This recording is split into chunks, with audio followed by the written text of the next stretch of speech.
these old maids do not like to stand in one spot for very long. Not really on cement either. No. Yeah, I'm going to have to kind of get them going again. Should have brought a chair. So, Tina, this building? This building was not here. No. Yeah, exactly. Like the building right across from it too. And if you see this here, if you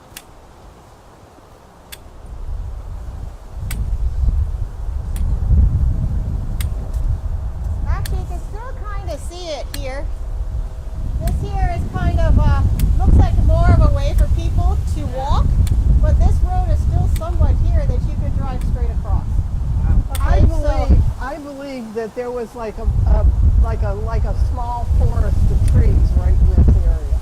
They had the road here, and the trees were over here. Yeah. And then you see that road there. You know, it wasn't very. There were still trees on the other side. Yeah. It wasn't something that you would think would be cleared all the way up to the other buildings. No. But this here was the road, and why this is important is you see the road right down there. You can be parked there, possibly waiting to call someone over. Right. You know, because there's many. It's not as much there anymore, but there used to be parking. You see where it's all grass there? Yep. And the trees, that used to be all parking there.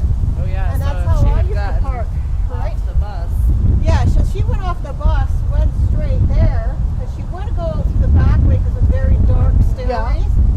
Straight walk across there, and then lo and behold, a car could potentially have been there. You know, so there's many locations of her being taken. Would she have had to walk through that lot or just pass? Just past, you see the end right there? So she crossed the trees, and there would be a walkway. A small, stand of Just a trees. little Yeah. foot. Somewhere in my archives I have a map of the original, what it looks like. We have that. Oh, you have it. Yeah, we Okay. didn't bring it though. Yeah. But that's okay. We'll send you a picture of it, absolutely. So you can see the path that she would have taken to get straight there to start studying, but the importance here is that showing that they are places that she would have met somebody. Yeah. You know, so the campus here, there's a lot of locations. Plus, it was at nighttime, it's very dimly lit. You know, they had the kind of orangey lights, so it wasn't like any bright lights or anything like that there. So when we get closer there and you see the stairs going up to the quad, you can see how someone could easily called her over there, or who knows where she went, you know, where the lanyard was. There's many locations, but because of how many people were here, there wasn't a struggle at all. You know, like I said prior, it had to be somebody she known or acquaintance at some level, or someone who's very good at luring and conning. Yeah. So, but let's walk up.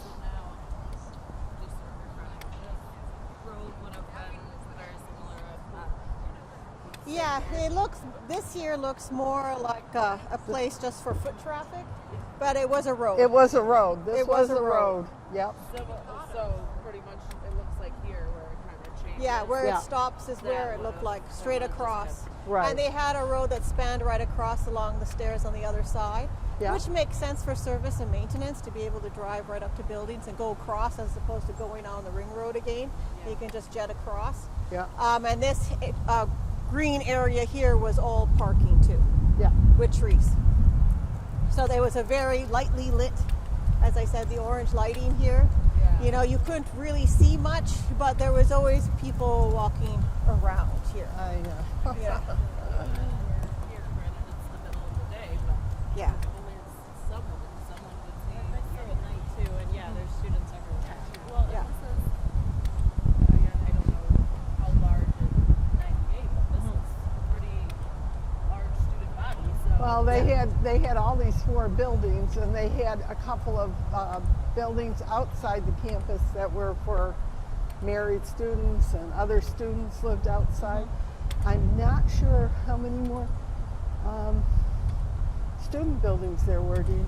There's a lot more new buildings Yes. than they are right now, you know, but for the area that is of concern here, you know, I would actually dare to say that there is less traffic here than it used to be back then because of the vehicles here would have been here.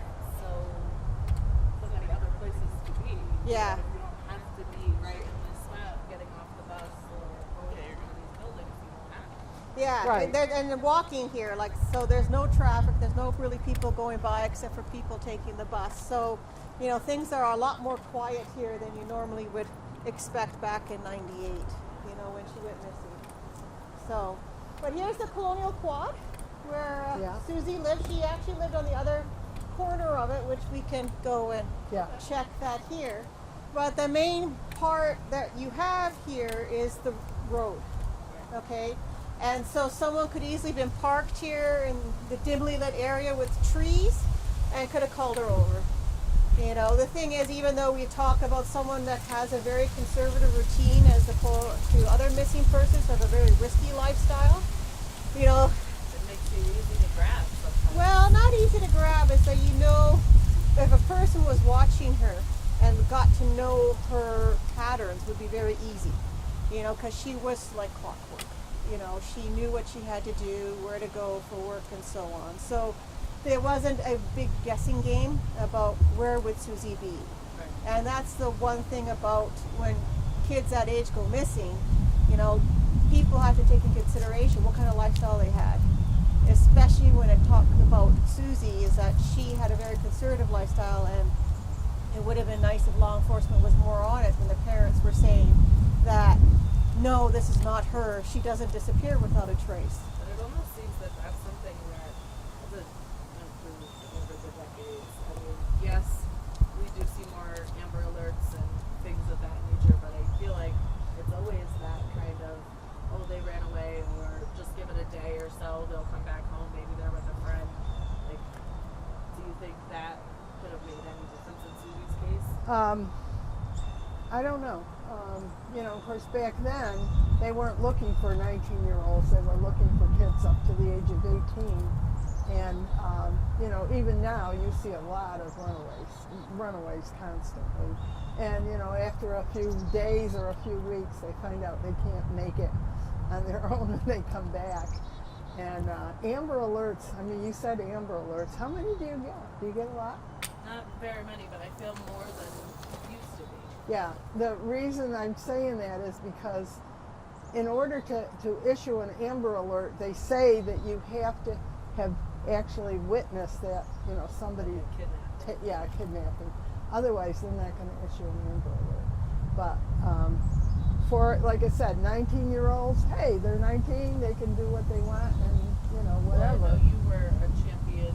We with that changed the in- age, in yeah. legislation, Yeah, to so we changed raise the that. age because we felt like all the kids that go to college, all the kids that are going off to work or to the military or whatever, you know, it's the first time away They're still from vulnerable, home. They're yeah. still, and they're young. They're still young. They really don't know. And say, oh boy, I don't have my mother and father on my face all the I time. can do You know, I whatever. can do whatever I want to do. And that's, you know, why we thought that the age should get raised a little bit. We would have liked it raised higher, but it didn't go. 21's pretty good. We got it for 21. That's plenty, right? That was a lot, yeah. And the other thing, statistically too, you know, from NamUs, you know, most people who do disappear without a trace do not want to be found. It's only about 1% of people who go missing actually something horrible has happened to them. So, you know, it's really hard to decide as law enforcement to actually attribute resources to a missing person. Yeah. If there's a real, like 99% chance that person will show up sooner or later. You know, it's just that 1%. We spent all this time and all this money Yeah. and effort looking Yeah, for So- it's a very difficult decision to make. Sometimes when you have an adult that goes missing, they have issues. They might have, you know, running away from taxes, running away from bills, running away from their family. They don't want to pay for their family anymore. You know, they will run away. I found that with men who do it, they take all the money they've got in the bank. They've taken max out their credit cards. They do everything. They have a lot of money, and they live off that money until it runs out. And then they go look for a job. When they go look for a job, they use their same Social Security and number, magically they're found. and magically they're found. Women do not do that. They're smarter. I'm going to tell you that. When they wanna Not a go, girl. they wanna go. They want to go. And what they do is they find another name, and they go and say, I lost my Social Security card. Or they'll go, I've seen, actually found women might go to a cemetery and pick up an old gravestone that goes back to 1800s, some kid that died or something, and they'll adopt that name and then say, never got a Social Security card.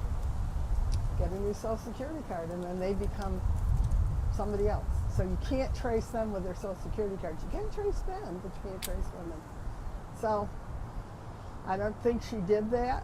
I don't know, but No, and the other thing too is many people, because of the way technology is today, people can't Very hide. hard, yeah. Especially with Susie, you know, her family's still looking for her, you know, so she's always on the media or Yeah. the internet.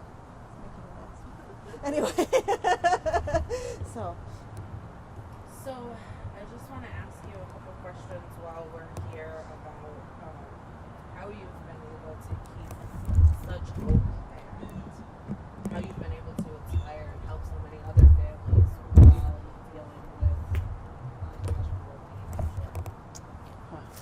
behavior. that is a tough question. I'll tell you, there are days when we feel like, or I feel like, do I still have hope? I can't give up hope. I'm trying to instill that in other people constantly. You know, don't give up hope, because you never know when that magical day comes along and that person is going to be found. And actually just ran into a woman recently who's been holding out hope for her brother for many, many years. He went missing in the military, and now all of a sudden she's got all these people helping her out. She said, this never happened before until I started having the hope and coming to, you know, the Center for Hope. Reason my husband and I started that was because when Susie first went missing, there were no resources. Where do we go? Nobody wanted to take care of a 19-year-old. Nobody wanted to, you know, give us any kind of, you know, they were ready to quit on us, basically. The police, after so many weeks of looking, they had nothing. So yeah, she probably just ran away. She'll show up eventually, and that was all we got. So that's why we started, to help other people to find the resources so that they could do that. And in doing that, it's kept me going, you know. So many Yeah. people in that process. Yeah, and that's, there was a poem Susie wrote Susie wrote a lot of poems, but one of them she wrote was Crisis Acts as a Catalyst for Change. And I believe that's what happened. You know, in that poem, we couldn't read it for years. Then all of a sudden they said, yeah, we can read this poem. Because that was the one where she said, you know, as sand irritates an oyster and then it produces a beautiful pearl. So there you go. That's exactly what we did. We tried it, and we've just been following that philosophy. Yeah, so, and helping many others too. yeah, and that's it. That's So, the wonderful thing, giving people hope and strength. I know. My strength is going away, but they've got it now. They'll have to hold me up. Hold me up, yeah. Hold me up. Keep me going. Yeah, You are a remarkable woman, and your strength is thank very you. admirable. Yeah, I try. Myself, and I couldn't imagine. Yeah, it is. It's what you do. It's what you do. You know, you just need to follow through. You know, we knew, boy, when we had Susie was our late baby, and when we had her, and we thought, oh, it's like another 18 years. Okay, well, we sure want to do this.